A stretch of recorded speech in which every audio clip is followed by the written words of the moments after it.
2도로 오늘보다 1도에서 3도 정도 낮겠습니다. 내일 낮 기온 서울 0도 등 전국이 영하 3도에서 영상 7도로 오늘과 비슷하겠습니다. KBS 1라디오 내시 뉴스 아나운서 신윤주였습니다. KBS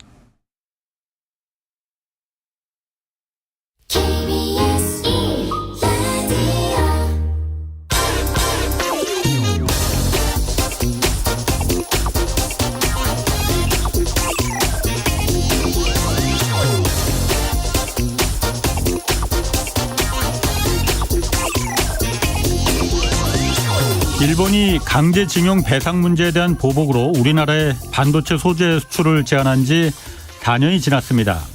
한일 간 경제 협력을 위한 관계 개선, 이거 당연히 필요합니다. 그러나 대등한 관계가 우선입니다.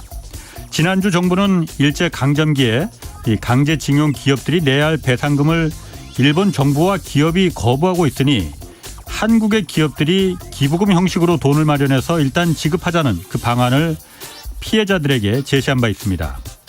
강제징용 피해자 측은 당연히 즉각 거부했고 외교부에서도 이게 결정된 사항은 아니라고 해명한 바 있습니다.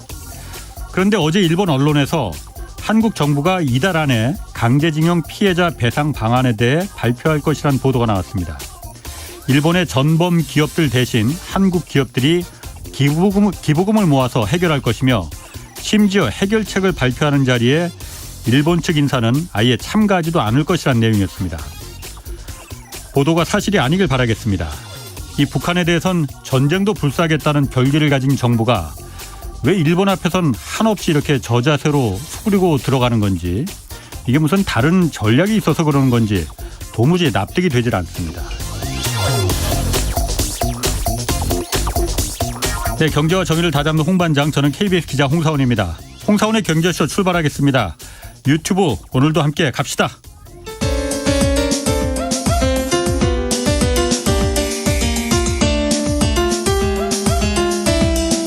어려운 경제 이슈를 친절하게 풀어드립니다. 돈 되는 경제 정보를 발빠르게 전해드립니다.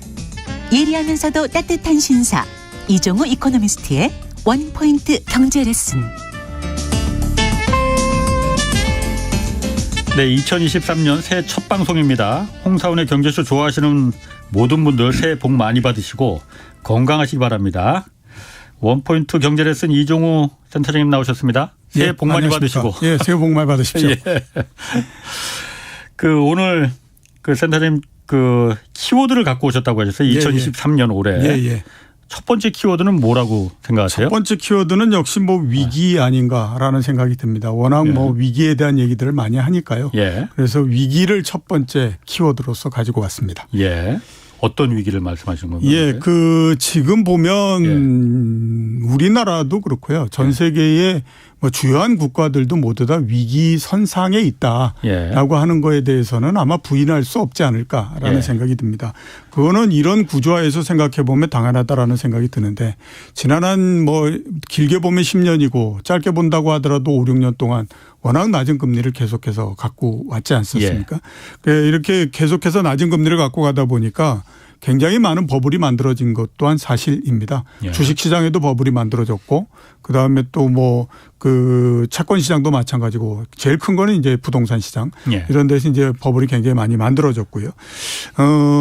그다음에 보면 작년도에 굉장히 빠른 속도로서 금리를 조정해서 올리는 형태가 됐죠.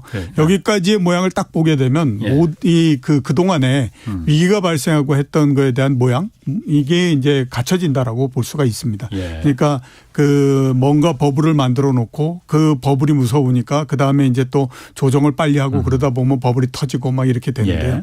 거기에다 이제 올해 하나를 더 첨가해서 말씀드릴 수 있는 부분들은 많이들 경기 침체가 발생을 한다라는 얘기를 많이 하지 않습니까? 이것까지 다 포함되게 되면 정말로 이제 위기가 발생할 가능성, 이런 것들은 모든 나라에서 다 안고 있다, 이렇게 이제 볼 수가 있습니다. 그거는 제가 봤을 때도 우리나라도 예외는 아니다라는 생각이 들거든요. 문제는 뭐냐면 위기가 발생을 하는데 그걸 정말로 감당할 수 없는 형태의 위기냐, 아니면 감당할 수 있는 형태의 위기냐라고 라고 하는 거에 차이가 있을 뿐이지 예. 상당히 많은 나라들에서 위기의 발생 가능성 이런 것들을 모두 다 안고 있는 상태이기 때문에 일단 첫 번째 키워드로서는 위기라고 하는 거를 일단 선정을 했는데요. 과거 굉장히 오랜 시간 동안에 걸쳐서 봤을 때 예. 이렇게 많은 나라들이 동시에 위기의 가능성을 안고 있었던 거 이런 적은 그렇게 많지는 않았다라는 생각이 많이 듭니다. 뭐 2008년 경제위기나 이럴 때도 뭐 우리나라는 중국이 좀 선방을 해줘서 가림막을 해줘서 좀 우리나라는 그렇게 큰 피해는 없었다고 하는데 그때도 네. 전 세계들이 다 위기에 봉착하지 않았나요? 전 세계적으로 위기가 라고 얘기를 할 수 있지만요. 예. 이제 가만히 우리가 따져보면 유럽이나 이런 데서는 크게 문제가 생기거나 그러지 않았었습니다. 물론 시간이 지나서 남부 유럽에 있는 몇 개국들이 그랬죠. 좀 문제가 생기긴 했지만 예. 유럽 전체적으로 봤을 때는 미국에서 금융위기가 발생했을 때조차도 별달리 그렇게 큰 문제는 없었고요. 예. 그다음에 우리나라를 포함한 아시아 지역 같은 경우에는 중국이 물론 이제 경제적으로 굉장히 크고 그랬던 부분들도 있지만 우리나라도 일시적으로 달러 유동성이나 그다음에 그 은행의 유동성 이 부분들이 좀 나빴던 부분들이 있지만 경제 전체적으로 봤을 때는 크게 문제가 되거나 그런 그 상황은 아니었거든요. 그래요. 근데 지금은 보면 뭐 네. 모든 나라들이 공통적으로 네. 앞에서 제가 말씀드렸던 그런 그 요인들을 가지고 있기 때문에 올해는 이런저런 형태에서 봤을 때 아무튼 그게 감당할 수 있느냐 없느냐의 차이일 뿐이지 위기의 상황에는 모두 다가 다 내몰려 있다 이렇게 볼 수가 있는 거죠. 네. 뭐 지금 말씀하시는 그 위기는 경제적인 위기를 이제 말씀하시는 건데 네. 경제적인 위기가 뭐 사실은 많은 분들이 그렇게 말합니다. 한국 역사에서 뭐 해방 이후에 위기가 경제 위기가 아니었던 적이 언제 있었느냐. 예. 다만 그 강도가 어느 정도였느냐 그게 중요하다고 하는데 예상하시는 위기의 강도는 어느 정도라고 예를 들어 100이라고 본다면 예. 몇 % 정도의 위기라고 생각하면 될까요? 아까 말씀드렸던 것처럼 감당할 수 없는 형태의 위기. 예. 이거는 확률이 상대적으로 상당히 좀 낮다라고 보입니다. 예. 그러니까 감당할 수 없는 위기가 발생하려면 지금 이제 부동산 가격이 쭉 올라갔다가 떨어지는 과정에서 이게 이제 이 이자 부담도 많이 늘어나고 이렇게 가니까 그거를 감당하지 못해 가지고 굉장히 다수의 사람들이 이게 이제 손을 들어버리는 형태가 되는 예. 거거든요. 그러면 그게 결국에 보면 이제 은행으로서 넘어오는 형태가 됩니다. 그리고 은행이 그걸 못 견디는 게 되면 은행도 부실이 되면서 이른바 금융위기가 발생하는 형태가 나오게 되는 거거든요. 예. 그게 이제 어떻게 보면 진짜로 감당하기 굉장히 어려운 그런 그 위기의 형태인데 그런 위기가 발생할 가능성은 그다지 높지는 않다라고 생각이 됩니다. 그거는 뭐 거의 뭐 한 10% 내외 이런 정도로서 굉장히 낮다라고 봐야 되는데 또 하나는 뭐냐면 감당할 수 있기는 하지만 그래도 위기 상황이 발생할 수 있다라고 하는 거는 또 이 가능성이 상당히 높다라고 봐야 되는데요. 가장 뭐 우선해서 볼 수 있는 것이 부동산 PF 이런 부분들이지 않습니까? 그거에 따라서 생길 수 있는 위기 이런 부분들을 보면 나중에 다시 한번 말씀드리겠지만 과거에도 보면 부동산 PF로 해서 그 저축은행 사태 이런 것도 발생을 했고요. 그다음에 또 2003년도 같은 경우는 카드채 때문에 문제가 생기고 그렇지. 이랬던 것도 있었잖아요. 그거는 어떻게 보면 위기 상황이 발생한 거지만 감당할 수 있을 만큼 정도의 위기 상황이었기 때문에 크게 문제가 없이 넘어갔지만 위기 상황은 위기 상황이었다라고 봐야 되는 거죠. 그렇게 그런 정도의 위기가 발생할 수 있는 가능성 이 부분은 뭐 30-40% 이런 정도까지도 갈 수 있다. 이렇게 이제 봐야 되는 거죠. 아까 말씀하시는 감당할 수 없는 위기가 오는 거는 이 부동산 문제든 가계부채 문제든 이게 은행으로 전이가 돼서 은행이 정말 무너지는 그 사태가 오면 정말 큰 감당할 수 없는 금융위기인데 그 정도까지는 아닐 거라는 거잖아요. 그렇죠. 아닐 거라고 확신할 수 있는 그 근거는 뭐가 있습니까? 그러니까 이제 그 부동산 가격이 올라갔다가 그게 이제 터져가지고 이렇게 해서 이렇게 돼가지고 이제 문제가 생길 수 있는 그 부분들인데요. LTV 그러니까 담보가 확실하기 그렇죠. 때문에. 아니 그것보다도 일단 가장 큰 부분들은 뭐냐면 원래대로 따진다라고 하면 우리나라의 부동산 가격은 2019년도 말 정도에 이미 피크를 치고 내려오는 국면이었습니다. 그때의 통계를 보면 그런 형태가 나오거든요. 그때 이제 4-5개월 동안에 걸쳐서 1%도 상승을 안 하는 형태였었어요. 서울 지역의 아파트.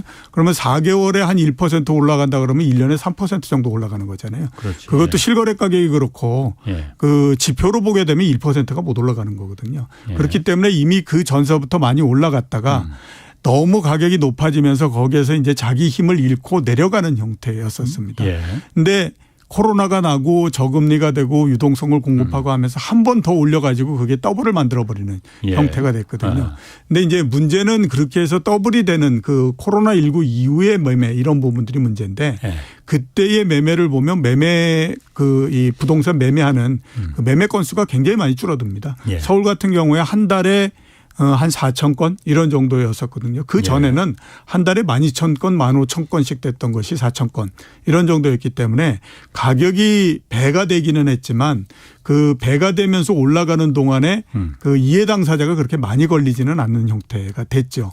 그게 최근에 보면 이제 가격이 떨어지면서 이 상대적으로 아무튼 거래가 안 돼 가지고 거래 절벽이 나타나고 이러는 이유가 되는 거거든요. 그러니까 그렇게 해서 올라갈 때에 이해 당사자가 많지 않았다라고 하는 것이 첫 번째 이유 이런 부분으로서 볼 수 있고요. 두 번째는 이제 우리나라 사람들이 부동산에 대한 충성도가 굉장히 높습니다. 그렇기 때문에 과거에도 보면 자기가 견딜 수 없는 시점이 될 때까지 아무튼 은행에서 이 부동산 빌리고 했던 것들 때문에 경매가 들어가고 이러는 것들은 어떤 형태로든지 막아 나가려고 하는 그 충성도가 굉장히 높거든요. 그런 부분도 우리가 감안을 해야 되고요. 또 하나는 뭐냐면 은행이 지금 굉장히 그래도 건전한 형태입니다.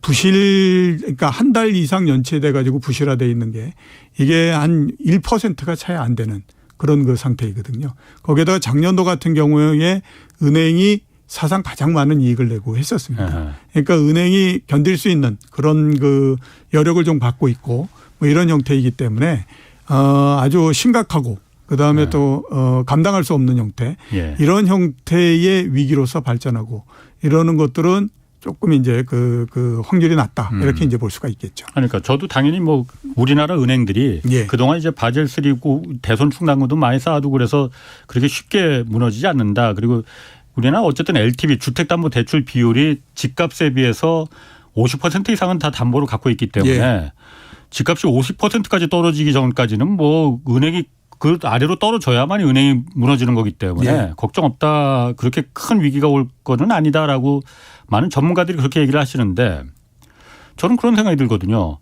아니 집값이 50%가 떨어질 때까지 그 정도 상황이 되면은 그 나라 경제가 제대로 다른 거는 정말 다 쑥대밭이 된 거나 마찬가지라는 얘기 아니냐. 다만 집값이 50% 떨어질 때까지 그러면은 다른 경제 어떤 요소가 문제가 없겠느냐.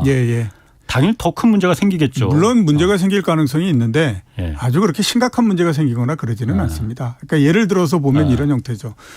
90년도에 그 주택 가격이 굉장히 많이 상승을 해가지고 지금 우리가 얘기하는 분당 일산 이런 그 5대 신도시를 공급하고 했거든요. 그리고 난 다음에 이제 가격이 좀 내려가기 시작을 해서 20개월 동안에 걸쳐서 지표가 한 21% 정도 하락을 했습니다. 지수가. 그런데 그게 실거래 가격 기준으로 따지면 40% 넘게 하락을 했거든요. 그런데도 그 당시에 보게 되면 경제가 크게 문제가 생기거나 그러는 형태가 아니었습니다. 그러니까 지금 경제하고 그 당시 경제하고를 비교해 보면 91년도가 지금보다도 뭐 경제 체질이나 이런 것들이 더 괜찮다라고 보기가 좀 어려운 또 그런 부실했죠, 당연히. 그런 부분이고 은행은 뭐 그때가 지금보다도 훨씬 더 부실했었으니까. 금리도 그때가 훨씬 높았고. 그렇죠. 그렇기 때문에 그런 것들을 감안하게 되면 이게 우리가 많이 이제 작년 같은 경우에 부동산 가격이 떨어질 때 30% 내지 40% 떨어진다 그러면 이거 정말 나라 경제 절단 난다 이렇게 얘기하지 않습니까? 근데 그때도 제가 할 때 우리 전례를 보면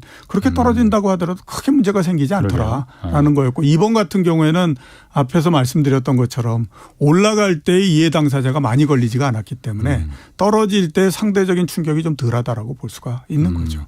올라갈 때 이해 당사자가 많지 않았다는 게 그게 제가 말이 좀 약간 어려운데 이 과문한 저로서는 이야기 좀 힘든데. 그러니까 올라갈 때에 거래를 굉장히 많이 하면서 올라가게 되면 그만큼 그 가격에서 이 부동산이나 아파트를 산 사람이 굉장히 많아지잖아요. 그러니까 꼭지에서? 그러니까 이제 올라가는 과정 속뿐만 아니라 맨 그 정점에서도 그렇고요. 그렇게 이제 굉장히 많은 사람들이 매매를 하고 했었으면 마찬가지로 떨어질 때에 자기가 산 가격보다도 낮아진 아파트가 굉장히 많이 생기잖아요. 예, 예. 그러니까 상대적으로 보면 문제가 생길 가능성이 굉장히 많다라고 봐야 되는 거죠.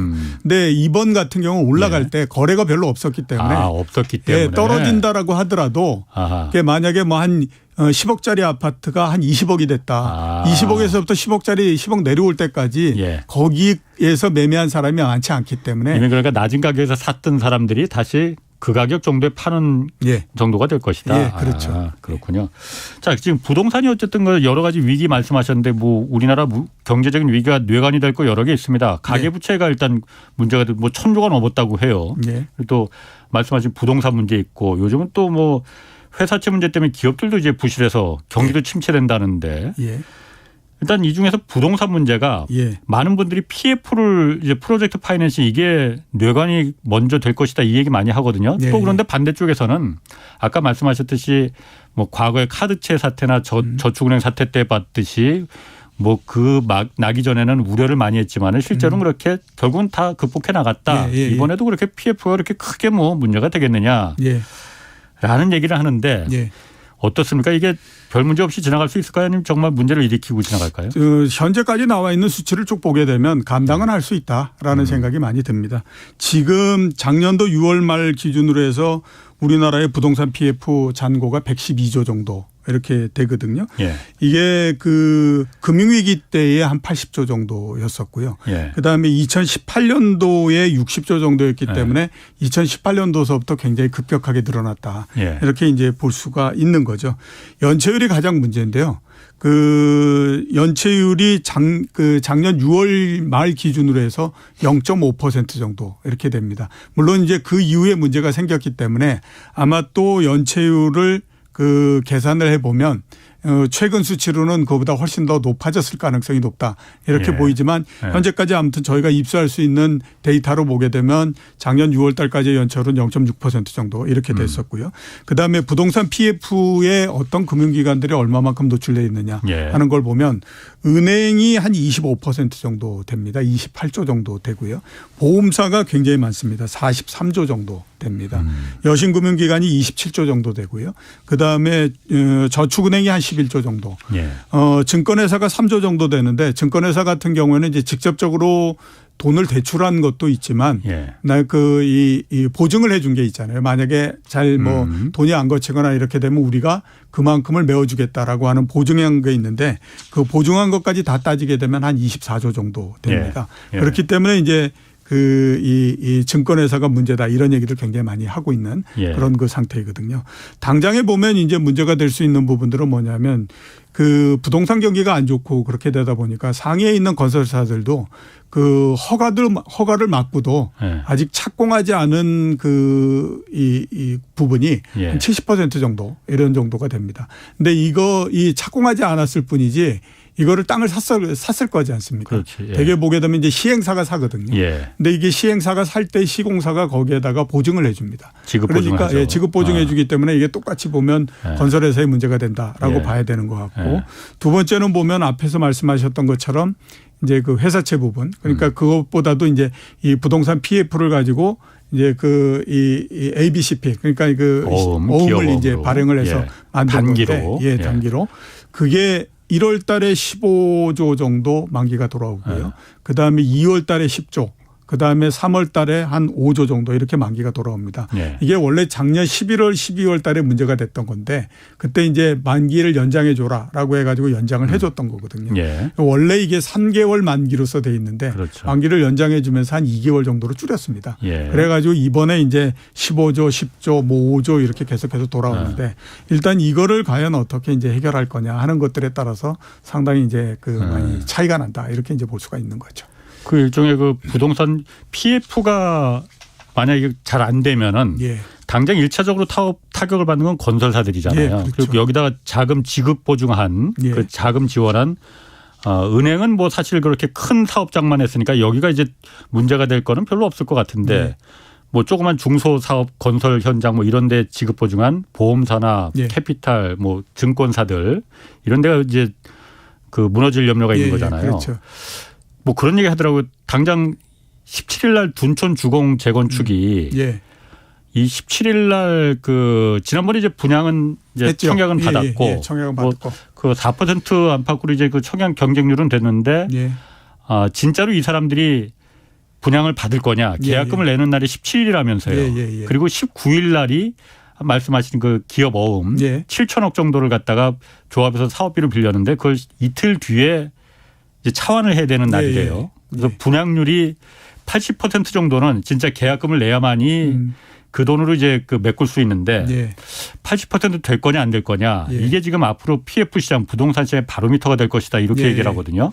글쎄 80%가 될 거냐 안 될 거냐 이광수 위원이 나와서 얘기해야 그 알 수가 있을 것 같긴 한데 제가 봤을 때 쉽지는 않을 것 같다. 그분도 별로 그렇게 낙관적으로 보진 않더라고요. 쉽지는 않을 것 같다라는 생각이 듭니다. 특히 이제 그 분양을 하고 그 이후뿐만 아니라 지금도 계속해서 그 서울 지역의 그 아파트 매매 가격 이런 것들이 계속해서 하락폭이 더 커지면서 내려가는 형태지 않습니까? 그러니까 사람들은 당연히 더 위축이 될 수밖에 없는 거거든요.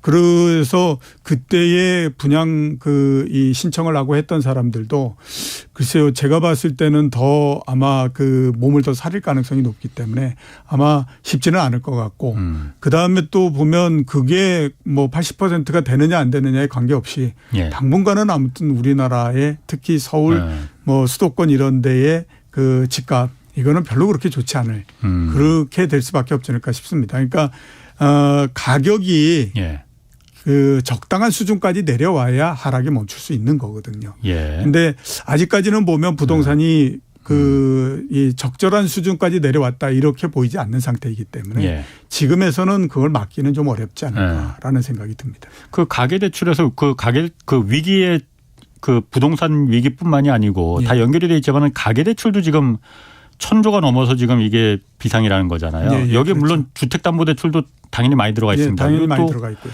오늘 보니까는 오늘 기사에서 어디서 그게 나왔는데 그 자영업자들 사업자 대출 있잖아요. 이 부분도 지금 이 부분은 별로 규제를 안 받았으니까 그리고 단기로 이 대출을 받으니까 이게 부실로다가 그 좀 터질 가능성이 있지 않느냐. 이 전망도 좀 하더라고요. 그것도 있고 또 옛날에 뭐 한참 문제가 됐을 때 부동산이 문제가 됐을 때는 사업자 대출을 받아가지고 그걸로 부동산 샀다 이런 것도 있었으니까. 실제로 많이 있었습니다. 당연히 이제 그거에 따라서 문제가 이런저런 형태로서 생길 가능성이 있다라고 봐야 되겠죠. 그러니까 그래서 그 사업자 대출 그게 보통 한 3년에서 5년 만기라는데 이거는 일단 주담보대출은 뭐 기간이 길잖아요. 이건 사업자 대출은 3년에서 5년이 되는데 만기가 처음 돌아오는 해가 올해라는 거예요. 그래서 올해 그거로 집 산 분들은 못 견디고 그냥 투매로 그래서 부동산 값이 가격이 더 폭락할 가능성도 있다. 제가 봤을 때는 그럴 가능성도 있고요. 그것도 있고요.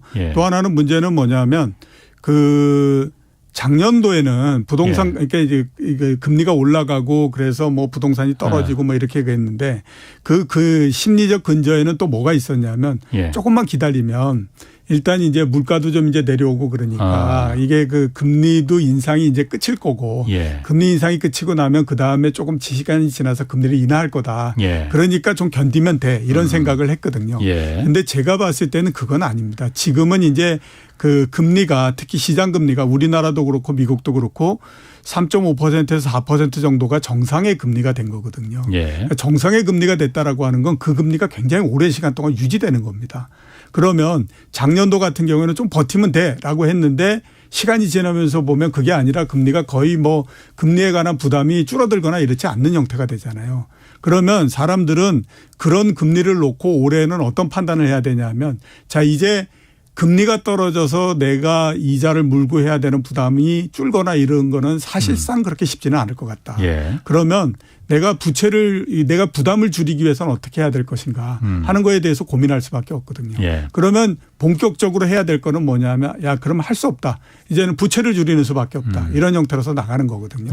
그러면 이제 부채를 줄이기 위해서 부동산을 팔고 이렇게 해야 되는데 이게 아마 제가 봤을 때는 지금처럼 거래가 안 되고 하는 것들은 시간이 지나면 조금 이제 해소가 될 겁니다. 고점에서부터 따져서 한 30% 넘게 하락하면 그때서부터는 어느 정도 거래가 되는 형태가 될 거거든요.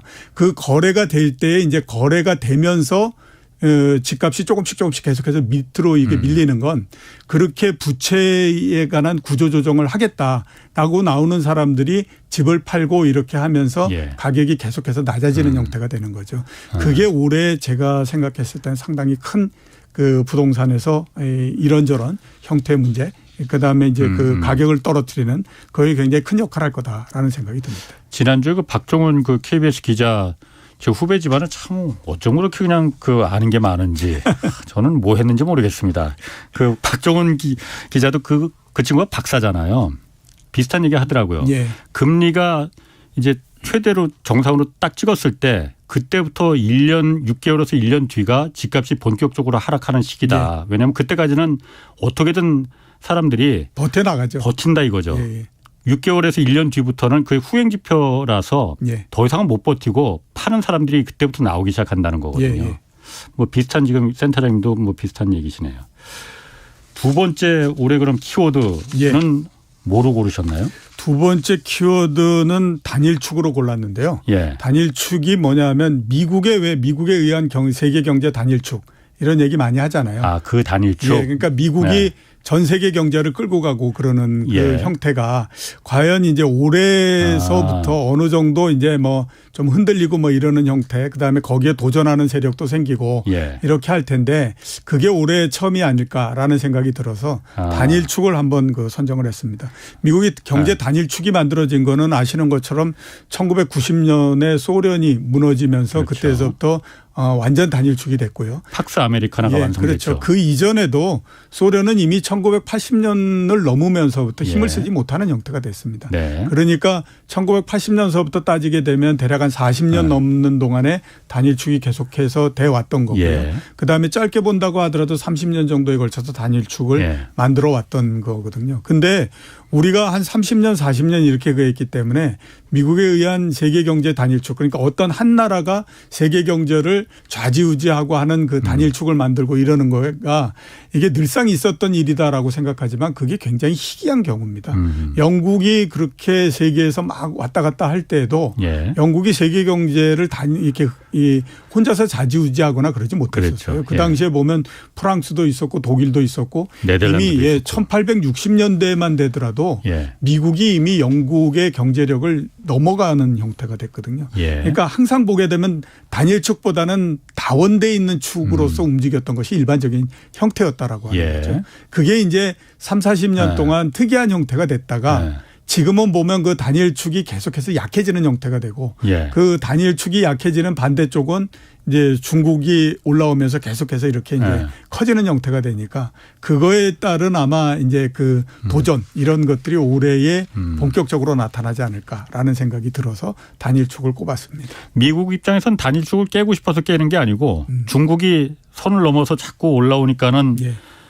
이참에 이제 깰 수밖에 없다 이렇게 판단을. 그것보다는 미국은 단일축을 유지하고 싶어 하죠. 예. 근데 힘이 안 되기 때문에 그거를 이제 유지를 못하는 형태가 되는 거죠. 깨는 게 아니고 깨지는 거고요. 예, 그러니까. 깨지는 거죠. 그런 형태가 되는데 예. 지금도 보면 여러 이런저런 형태의 도전이 계속되고 있거든요. 예. 예를 들어서 보면 작년 같은 경우에 중국하고 사우디가 굉장히 가까워지는 그러니까. 형태가 되지 예. 않았습니까? 사우디가 원래서부터 옛날서부터 보면 미국의 맹방이었거든요. 그렇죠. 그래서 그 워싱턴에 그 외교가에 가장 좋은 자리를 사우디가 가지고 있습니다. 사우디 대사관이 거기 있는데 그게 왜 그러냐면 미국의 자산의 8% 정도를 사우디가 갖고 있거든요. 예. 그렇기 때문에 특별하게 사우디를 아무튼 그 대우를 해줘서 그런 형태였는데 예. 그게 작년도에 보면 갑자기 또 중국하고 굉장히 가까워지는 형태가 예. 됐고 그다음에 러시아하고 우크라이나하고 그 전쟁이 나면서 예. 전 세계가 동조해 가지고 러시아를 눌러버리는 형태가 됐는데 시간이 지나다 보니까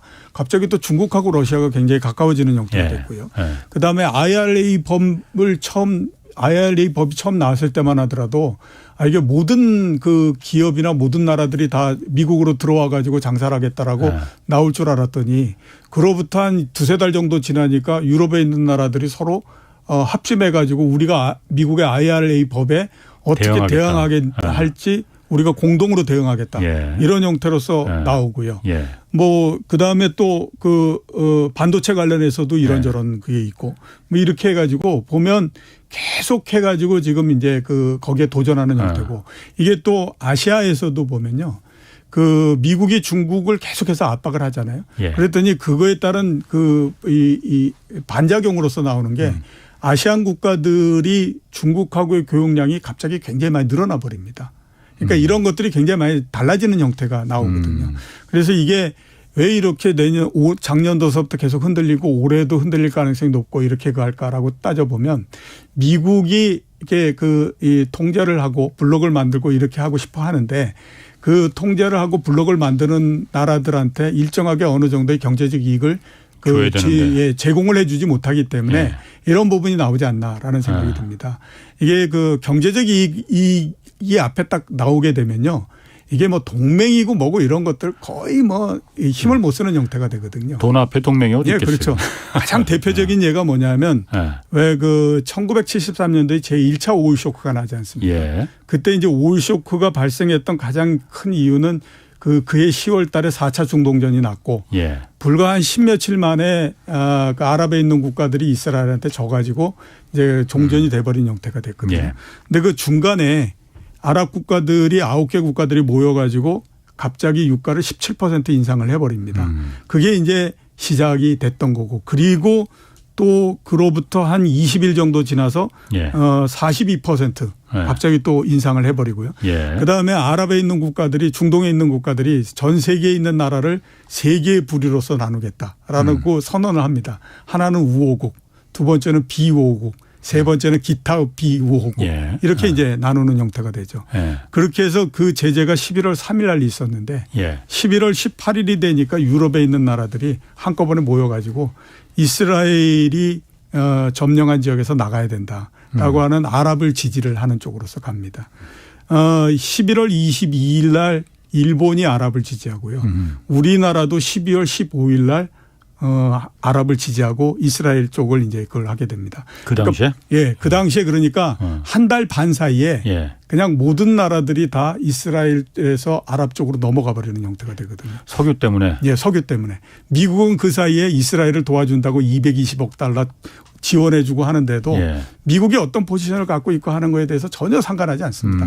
이거는 뭐 석유가 지금 당장에 그래 가지고 내가 힘들어 죽겠다 이런 거니까. 그러니까 뭔가 동맹을 유지를 하고 하려면 그만큼의 비용을 지불해 줘야 되는 거고. 당근이 있어야 되는데. 그렇죠. 그런데 작년도서부터 뭐 길게 보게 되면 3년 전에 미국하고 중국 사이에 그 무역 분쟁이 나고 뭐 이렇게 했을 때서부터 보면 이게 블록을 쳐가지고 중국을 뭐 어떻게 하겠다라고 하는 것만 있었지 그에 따라서 발생하는 여러 가지 손실이나 이런 부분들을 미국이 메꿔주거나 이렇게 하질 않는 형태가 되다 보니까 지금은 자꾸 그런 부분들에 도전을 하려고 하는 이제 그 힘이 커지는 그런 형태가 되는 거죠. 그래서 올해는 그런 것들이 아마 좀 본격적인 형태로서 좀 나타나지 않을까라는 생각이 좀 많이 듭니다. 그러면은 어쨌든 지금 미국의 팍스 아메리카나를 완성하면서 단일 축으로 해서 지난 몇십 년간 한 3, 40년간 계속 유지되어 왔었는데 그게 뭐 세계화죠. 그렇죠. 이게 이제 깨지는 거잖아요. 깨지는 거죠. 깨지는 게 세계 경제에는 바람직합니까 안 합니까? 바람직하지 않을 것 같은데. 그러니까 이제 기업 입장에서 봤을 때는 그건 바람직하지 않습니다. 왜냐하면 어떤 형태로든지 블록이 계속해서 만들어진다라고 하는 거는 비용이 굉장히 크게 증가할 수밖에 없는 그런 그 형태가 되지 않습니까? 예를 들어서 보면 이제 지금 뭐 중국의 반도체가 못 들어가게 포위하겠다 뭐 이렇게 얘기하면서 하잖아요. 그러면 중국의 반도체 수요도 굉장히 많이 줄어들어 버리는 형태가 되거든요. 지금 중국이 전 세계 반도체 수요의 60%를 차지하는데 그게 이제 줄어드는 형태가 되잖아요. 그러면 이게 중국의 수요가 줄으면서 중국만 어려운 게 아니라 중국에다가 반도체를 파는 회사, 장비를 파는 회사, 소재를 파는 회사 이런 데도 굉장히 어려워지는 형태가 되잖아요. 그러면서 상대적으로 비용이 계속 있어요. 증가하는 형태가 되거든요. 그러니까 뭔가 아무튼 블록이 만들어지고 막 이런 형태가 되면 그런 것이 없을 때보다는 확실히 비용이 많이 증가하고 이런 게 됩니다. 그러니까 슈퍼마켓의 물건값이 비싸지잖아요. 그렇죠. 그거하고 똑같은 원리이기 때문에 이게 단일축이 무너지고 그다음에 양대축이 나오고 이러는 것들은 일단 비용 면에서는 어느 정도 이제 높게 올라가는 이런 부분이 된다라고 봐야 되고요. 대신에 미국이 단일축을 형성하면서 생겼던 세계 경제 여러 가지 부분들이 모순점. 있잖아요. 예. 모순점. 그 부분들은 어느 정도는 이제 해소되는 그러니까. 형태가 되는 거죠. 예를 들어서 보면 뭐 신자유주의 경제 이런 부분들도 그게 지금처럼 미국이 전 세계를 지배하고 이러는 형태가 되면 그거를 계속해서 유지해서 갑니다. 예. 근데 그게 아니라 상대편이 누군가가 나오고 그게 굉장히 힘이 강해지고 그러면 그거에 따라서 많이 바뀌는 형태가 되거든요. 예. 예를 들어서 이제 과거에 70년대, 60년대 이럴 때 보면 소련이 한쪽에 있고 미국이 한쪽에 있고 이렇잖아요. 예. 경제력 부분에서 봤을 때 소련보다도 미국이 2배가 훨씬 더 넘지만 소련이라고 하는 눈치를 계속해서 봐야 되기 때문에 예. 막 80년대 이후 뭐 신자유주의 경제 이런 거 했던 것처럼 무자비하게 막 이렇게 휘둘러 버릴 수는 없는 형태가 되거든요. 그렇죠. 그러면 다른 쪽으로서 계속 넘어가 버리기 때문에 이런 형태가 되기 때문에 이게 한쪽에서는 비용 증가를 갖고 오고 다른 한쪽에서는 그동안에 이제 뭐 미국이 단일축을 만들면서 만들어졌던 여러 가지 모순점 이런 부분들은 어느 정도 개선되고 그런 형태로서 가는 거죠. 그러니까 동네 골목대장이 절대 갑이 하나 있어서 예. 그냥 뭐 평안하지만 뭔가 당하는 듯한 억울한 듯한 그렇지만 뭔가 뭐 사는데 그렇게 불편함은 없는 그 세상을 유지할 거냐 아니면 똑같이 여러 명 있어서 서로 치고받고 싸움은 좀 자주 나서 뭔가 동네가 좀 불안하지만은 그래도 좀 더 과거보다는 평등한 예. 갑과 을의 관계가 아닌 모두 다 갑인 세상에서 살 거냐 그걸 선택하라 이 기로에 네, 지금 서 있는 그렇죠. 거군요. 그거 이제 선택이 되는 건데 네. 그건 뭐 누가 선택한다고 해서 되는 건 아니고 자연적으로 어떤 형태가 되느냐 하는 건데 앞에서 제가 말씀드렸던 것처럼 단일축이라고 하는 거는 이건 그렇게 많은 경우는 아니고요. 예. 거의 굉장히 많은 경우는 굉장히 많은 다원적인 축들이 존재하는 형태였던 것이 예. 일반적인 형태였죠. 그러니까 지금 만약에 단일축이 약해진다라고 하면 그거는 상식적인 형태로서 다시 이제 오랜 역사로서 봤을 예. 때는 원래의 이게 안정적으로서 있는 그 형태로서 돌아가는 그런 형태가 된다라고 봐야 됩니다. 그럼 지금 이 단일축 체제가 이제 깨지려고 하는 게 예. 중국이 지금 부상하기 때문에 그런 그렇죠. 거잖아요. 중국이 예. 옛날처럼 우리의 값싼 노동력을 통한 부가가치를 선진국 미국에 이렇게 공짜로 주지는 않겠다라고 해서 우리도 좀 해보겠다 해서 여러 가지 첨단 기술을 자꾸 선을 넘으니까 미국이 야 단일축 우리가 이거 깨질 것 같으니까는 중국을 죽여야 돼라고 지금 하는 거잖아요. 만약에 중국이 그러면은 여기서 패권 전쟁에서 미국과의 싸움에서 만약 지면은 다시 미국 위주의 단일축 세계로 돌아가는 겁니까? 그렇지는 않을 겁니다. 일단은 지냐 이기느냐에 대한 판단도 하기가 굉장히 어렵습니다. 이거는요. 그다음에 이제 이렇게 이제 만약에 중국이 여기에서 조금 후퇴하고 한다고 하더라도 이게 근본적으로 생긴 가장 큰 부분 그러니까 이제 단일축이 흔들린다라고 하는 것에 대한 가장 큰 이유는 뭐냐면 중국의 경제가 그만큼 커지기 때문에 그렇거든요. 이게 최근에 이제 중국의 성장률이 좀 둔화되면서 시간이 후퇴되기는 했지만 원래대로 따지면 2030년 정도 되면 미국의 GDP를 중국이 넘어갈 거다라고 하는 것이 일반적인 형태였고요. 그게 좀 뒤로 밀린다라고 하더라도 2035년이 됐건 2040년이 됐건 그런 형태가 되는 건데 그 경제 규모가 굉장히 큰 나라가 등장한다라고 하는 건 여태까지처럼 미국이 이 세계 경제에서 차지하고 있는 포지션 이게 근본적으로 좀 바뀐다라고 하는 거일 수밖에 없잖아요. 그리고 중국의 경제 규모가 굉장히 커지게 되면 여태까지는 이게 적을 때에 비해서 굉장히 커지니까 경제 규모가 커짐에 따라 가지고 재편되는 부분들이 굉장히 많이 생기는 겁니다. 그렇기 때문에 그거에 의해서 생기는 거라서 이게 지금 패권 전쟁에서 중국이 좀 후퇴한다라고 해가지고 단일축이 계속 유지되거나 이러기는 쉽지가 않다라고 봐야 되죠. 그렇군요. 그럼 지금 미국하고 중국하고 좀 첨예하게 먼저 붙은 게 지금 기술 반도체에서 먼저 붙었단 말이에요. 그렇죠. 미국은 동맹을 다 같이 연대로 해서 한국, 일본, 타이완 같이 다 해서 중국을 이제 배제하고 고립시키자. 중국이 반도체 기술에서 저거 자립하면 안 된다라는 전략이잖아요. 중국이 그렇다고 해서 앉아서 당할 생각은 아닌 것 같고. 그렇죠. 중국은 그런데 딱히 대응할 수 있는 방법이 있을까라는. 대응할 수 있는 방법은 크게 봐서는 두 가지인 거죠. 일단 아무튼 지금의 제재 이 부분들을 막 내부에서 R&D나 이런 것들에 대한 돈을 보다 더 많이 쓰면서 아무튼 기술을 조금이라도 또 개발해 나가는 과정 속에서 꾹 참고 계속 가는 방법이 있고요. 자립할 때까지. 예, 그렇죠. 그다음에 두 번째는 미국이 그러니까 세계적으로 반도체를 지금 생산하는 것과 다른 루트의 형태로서 그런 형태로서 반도체를 만들어 가지고 하는 이런 경우가 있는데요. 후자 같은 경우에는 그거는 적절한 그 사항은 아니다라고 봐야 되겠죠. 왜냐하면 그렇게 하다 보면 지금 세계 반도체 표준과 다른 형태의 표준이 그 중국에서 만들어지는 거잖아요. 그러면 그건 오히려 나중에 가게 되면 중국의 반도체 산업이나 이걸 더 후퇴시켜 버릴 가능성이 굉장히 높죠. 지금 그러니까 그 이외의 다른 형태를 가지고 중국 내부에서 표준화를 해가지고 그거에 따라서 투자를 많이 하고 했는데 나중에 이제 뭐 이 기술이나 이런 것들이 정상적으로 이제 오픈이 되는 형태가 되면 지금까지 투자해 놨던 부분들은 다 매몰 자산이 돼 버리니까 굉장히 많은 비용을 치러야 돼서 그거는 굉장히 어렵고요. 결국에 보면 이제 어려움을 견뎌 나가면서 계속 이제 꿋꿋이 가야 되는 그런 부분이거든요. 근데 미국도 지금의 체제를 계속해서 유지해 가면서 하기에는 부담이 되는 부분도 굉장히 많습니다. 그 가장 큰 부분은 뭐냐면 앞에서 말씀드렸던 것처럼 전 세계 반도체 수요의 60% 정도를 중국이 차지하거든요. 그러니까 중국이 그 반도체에서 어떻게 보면 구매해서 슈퍼갑인 겁니다. 근데 그 슈퍼갑을 계속해서 떨어뜨려 놓고 갈 수는 없는 노릇이잖아요. 중국이 전체적으로 반도체에서 생기는 적자가 한 해에 2,300억 달러 정도 되거든요. 어마어마한 숫자입니다. 거기에다가 또 문제는 뭐냐면 중국하고 반도체 교역이 이루어지고 하는 나라들이 굉장히 많잖아요. 우리나라 같은 경우에 보면 2019년도에 우리나라하고 중국 사이의 반도체 교역량이 810억 달러입니다. 대만이 가장 많아서 1,200억 달러 정도 되고요. 아시안 국가들이 900억 달러 정도 이렇게 되거든요.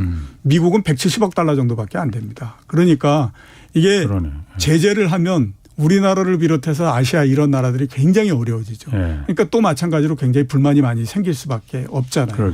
그러니까 계속해서 미국도 중국을 계속해서 압박을 해가지고 거기에 못 들어가게 만들고 이렇게 할 수는 없습니다. 그러니까 되게 지금 이제 택하고 있는 전술이 뭐냐면 10나노 위에 거는 그냥 풀어주고 10나노 밑에 있는 이 초정밀 이런 부분들만 압박을 한다라는 쪽으로서 계속 가고 있는 거거든요. 이제 그런 형태로서 계속 가고 있는데 그것도 이제 그러니까 이제 중국은 거기에 맞춰서 전술을 짜는 거죠. 그러면 10나노 그 위에서는 이건 뭐 기술도 조금 이제 이 올드화되고 이렇게 했으니까 그쪽 우리가 확실하게 장악하고 그다음에 그 밑에 있는 거는 우리가 지금 열심히 그 기술 뭐 이렇게 개발하고 이렇게 하다가 나중에 이 제재가 풀리고 나면 그때 가서 우리가 뭘 하자. 이렇게 이제 가는 쪽으로서 가는 거죠. 그렇게 해서 대응을 할 가능성이 굉장히 높습니다. 미국의 그 단일축이 사실 경제적인 질서를 갖다가 미국 주도로 가는 것도 재편하는 것도 있지만 정치적인 질서도 당연히 미국이 해왔잖아요. 예, 그렇죠. 이게 깨지다 보니까 사실 우크라이나 전쟁도 그게 약해지면서 이제 동네 지역 골목대장이 좀 입지가 흔들리면서 서로 2인자, 3인자들이 나와서 서로 이제 하는 거잖아요. 뭐 누구는 그렇습니다. 지금 요즘 우리나라 상황만 보더라도 무인기 날아다니고 연일 미사일이 뭐 북쪽도 그렇고 남쪽도 그렇고 뭐 서로 대응해서 뭐 쏘고 이게 어떤 분쟁, 전쟁. 오늘 외신에서도 그런 얘기를 했더라고요. 한국이나 대만이 제2의 우크라이나가 될 가능성 이거 누가 장담할 수 없겠느냐 뭐라는 얘기. 그렇게까지 가면 우리가 너무 불행해지는 형태가 되고요. 그건 절대 있으면 안 되는 거죠. 절대 있으면 안 되죠. 근데 뭐 전쟁도 불사한다 뭐 이런 얘기가 좀 자꾸 나오니까. 그거는 정말 그건 하면 안 되는 얘기입니다. 그거는 뭐 전쟁이라고 하는 것이 한반도에서 얼마나 어마어마한 그거를 만드는데 그거를 그렇게 쉽게 얘기하면은 제가 봤을 때는 안 되는 것 같고요.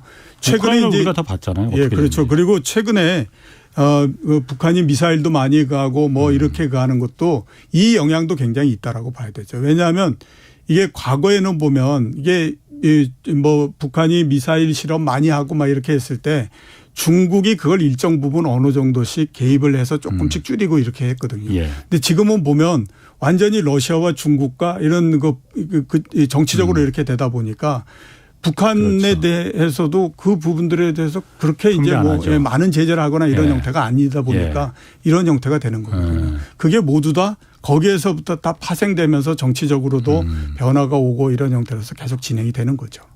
마지막 키워드는 어떤 걸로 좀 예, 마지막 키워드는 차별화입니다. 분리. 네. 주식시장과 관련한 부분인데요. 앞으로 보게 되면 주식시장이 계속해서 분리되는 형태가 될 걸로. 그러니까 시장 대 시장도 분리가 되고 이런 형태가 되는데 작년도에도 이미 어느 정도 나왔는데 미국 시장 같은 경우를 보면 다우지수가 움직이는 모양과 나스닥 지수가 그렇죠. 움직이는 모양이 다르죠. 그다음에 또 보면 유럽 주식시장이 움직이는 것과 나스닥이 움직이는 것과 또 다릅니다. 유럽 시장은요. 독일 같은 경우에도 사상 최고치 대비해서 한 12% 정도밖에 안 떨어져 있습니다. 영국 같은 경우는 거의 사상 최고치 부근에 지금 붙어 있는 상태입니다. 그러니까 미국 시장이 움직이는 것과 그다음에 유럽 시장이 움직이는 거 다르고 미국 시장에서 다우지수가 움직이는 것과 나스닥이 움직이는 것과 다르고 이런 형태였거든요. 우리나라 시장은 나스닥을 계속해서 쫓아왔죠. 그러니까 작년도 같은 경우에 코스피가 한 25% 정도 떨어지고 코스닥이 35% 정도 떨어지고 막 이런 형태가 됐거든요. 올해의 시장은 제가 봤을 땐 시간이 지나면서 우리나라 시장도 마찬가지로 이제 코스피하고 나스닥이 조금 더 분리되는 형태가 될 걸로 그렇게 생각이 됩니다. 이게 나스닥이 왜 이렇게 그러면 전 세계 주식시장에서 이렇게 제일 많이 떨어지고 이러냐. 그거는 이유는 굉장히 간단합니다. 주가가 너무 많이 올랐기 때문에 그렇죠. 올랐기 때문에? 그렇죠. 2009년도에 그 2008년도 금융위기가 났지 않습니까? 그리고 2009년도에 전 세계 주식시장이 바닥을 찍었거든요. 그때 나스닥이 1200 정도였습니다. 그게 올해 작년 초에 제일 많이 올라갔을 때 16,000까지 올라갔거든요. 그러면 13배 정도 상승을 했잖아요. 그때 우리나라 주가가 900포인트였고 그 작년도 초에 3,000포인트 이렇게 했었으니까 많이 됐다고 해봐야 우리나라는 한 3배 이런 정도밖에 못 올라갔잖아요. 그 사이에 나스닥이 13배가 올라갔기 때문에 나스닥이 어느 시장보다도 독보적으로 굉장히 많이 상승을 했습니다. 그러니까 앞에서 말씀드렸던 영국 시장 같은 경우에는요. 이 금융위기가 났을 때 주가하고 지금하고 그렇게 크게 차이가 나지 않습니다. 그러니까 계속해서 박스권 내에 있었기 때문에 상대적으로 흔들리는 것 덜하고 이런 형태였는데 이제 우리나라 시장도 거의 2200포인트까지 왔으니까 2000포인트를 눈앞에 보는 그런 상황까지 떨어졌지 않습니까? 그러니까 우리나라도 2010년대 전체적으로 봤을 때 2000포인트 밑으로 떨어지거나 이런 것들이 별로 없었거든요. 그러니까 우리나라 시장도 펀더멘탈에 수렴할 정도로 굉장히 낮아졌다라고 볼 수 있죠. 그러면 앞으로 나스닥이 떨어지고 이렇게 한다고 하더라도 거기에 따라서 생기는 파장 이런 것들은 그렇게 크지가 않습니다. 그렇기 때문에 계속해서 올해는 시장을 보면 한국 시장도 또 나스닥하고 분리되고 이런 형태에서 계속 이제 분리되면서 가는 형태가 되거든요. 그렇기 때문에 올해도 그러니까 계속 그런 분리는 이어질 거라 이거죠. 차별화가 계속 그런 형태로서 계속 진행되는 그런 형태가 된다라고 봐야 되죠.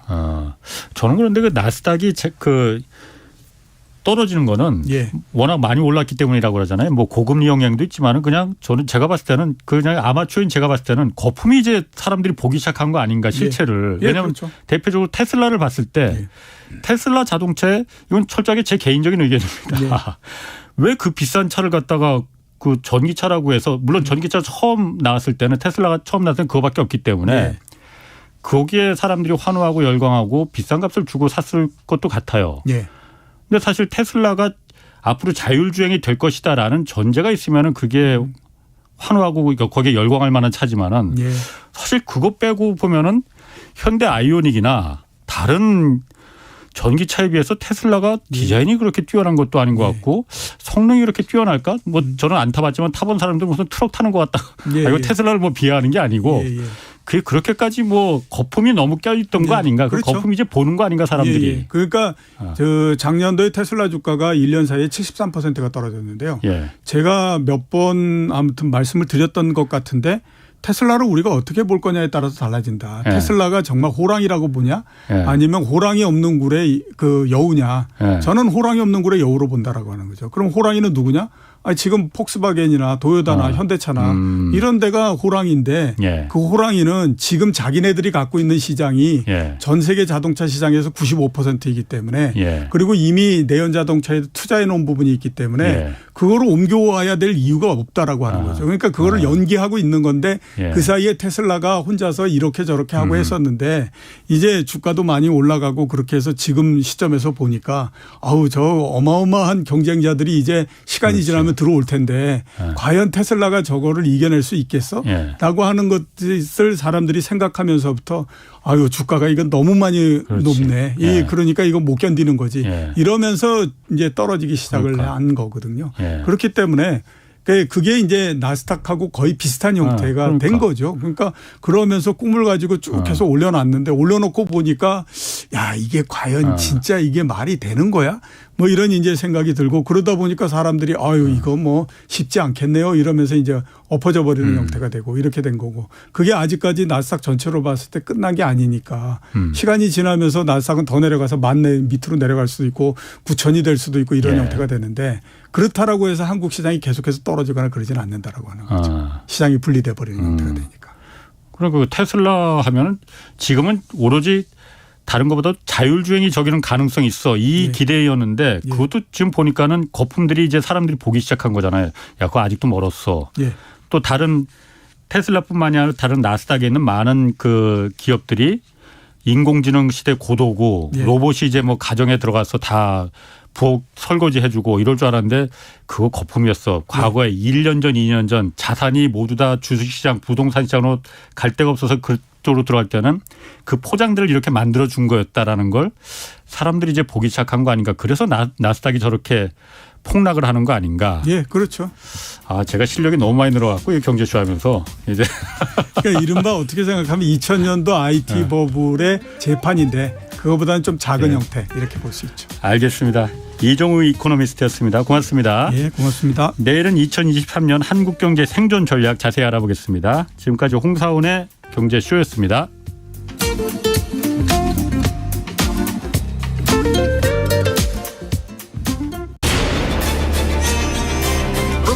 K 드라마 And the Oscar goes to Parasite.